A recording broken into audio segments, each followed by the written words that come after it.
الحمد لله رب العالمين، والصلاة والسلام على سيد الأنبياء والمرسلين وعلى آله وأصحابه أجمعين، أما بعد. وأحسن منك لم تر قط عيني، وأجمل منك لم تلد النساء، خلقت مبرأ من كل عيب كأنك خلقت كما تشاء. محترم حضرات، رسول کائنات فخر موجودات محمد عربی صلی اللہ علیہ وسلم کو خالق ارض السماء رب العالمین ہے نسل انسانی کو خالق ارض السماء رب العالمین ہے نسل انسانی کے لیے نمونہ کاملہ اور اسوۃ حسنہ بنایا ہے، اور آپ صلی اللہ علیہ وسلم کے طریقوں کو فطری طریقہ قرار دیا ہے۔ وحسن انسانیت صلوات اللہ علیہ وسلم کے معمولات زندگی کے قیامت تک کے لیے اشعار و معیار ہے۔ یہی وجہ ہے کہ سیرت النبی صلی اللہ علیہ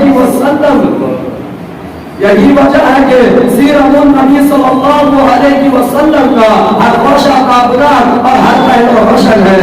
یوم ولادت سے لے کر رحلت تک کے ہر لمحہ کو قدرت نے لوگوں سے محفوظ کرا دیا ہے۔ آپ صلی اللہ علیہ وسلم کی ہر ادا کو آپ صلی اللہ علیہ وسلم کے متوالوں نے محفوظ رکھا، سند کے ساتھ تحقیقی طور پر ہم تک پہنچایا ہے۔ لہذا سیرت النبی صلی اللہ علیہ وسلم کی جامعات و علمیت ہر قسم کے شک و شبہ سے محفوظ ہے۔ دنیا انسانیت کسی بھی عظیم الوطن ہستی کے آلات زندگی، معمولات زندگی، اندازہ، انوار و مزاج و روحان، حرکات و سکانات، نشست و برخاست اور عادت و خیالات اتنے کامل و مطلوب طریقہ بن رہی ہے جس طرح کے ایک جزیہ سیرت النبی صلی اللہ علیہ وسلم کا تحریری شکل میں دنیا کے سامنے ہے۔ یہاں تک کہ آپ سے متعلق افراد اور آپ صلی اللہ علیہ وسلم سے متعلق اشیاء کی بھی تفاصیل سند کے ساتھ سیرت و تاریخ پر ہر خاص و عام کو مل جائے گی۔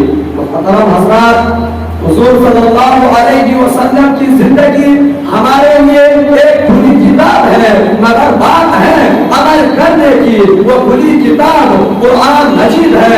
قرآن مجید میں ہر قانون، ہر مسئلہ، ہر مشکل کا حل اور ہر بیماری کی دوا موجود ہے۔ یہ ایک نسخہ کیمیا ہے۔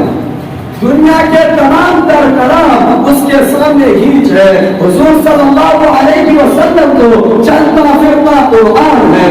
مجھے تو رشک آتا ہے حضرت علی رضی اللہ تعالی عنہ کی قسمت پر، جن کا دودھ سرور کائنات صلی اللہ علیہ وسلم نے دیا، شہنشاہ دو عالم صلی اللہ علیہ وسلم کو گود میں کیا ہے۔ دوستو، آج کے دن تو ہم کیوں نہ عید کے دن کہیں، یہی وہ دین ہے جس دین پر ایمان انسان کو پتھروں کے بتوں سے آزاد نصیب ہوئی اور محبوب پر حق کی طرف جانے کے راستہ مل گیا۔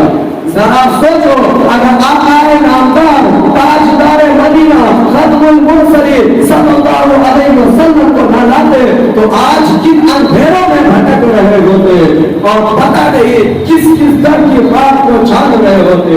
وہ بجلی کا کڑکا تھا یا صوت ہادی، وہ بجلی کا کڑکا تھا یا صوت ہادی، عرب کی زمین جس نے ساری ہلا دی، جو نہ تھے خود رہبر اوروں کے ہادی بن گئے، جو نہ تھے خود رہبر اوروں کے ہادی بن گئے۔ کیا نظر تھی جس نے مردوں کو مسیحا کر دیا۔ محترم سامعین کرام، آج کے دن رب العزت نے ہماری بخشش و تجارت کی بنیاد رکھے اور ہمیں ایک ایسا رہبر کامل عطا فرمایا جس نے دودھ کا دودھ اور پانی کا پانی کر دیا۔ وآخر دعوانا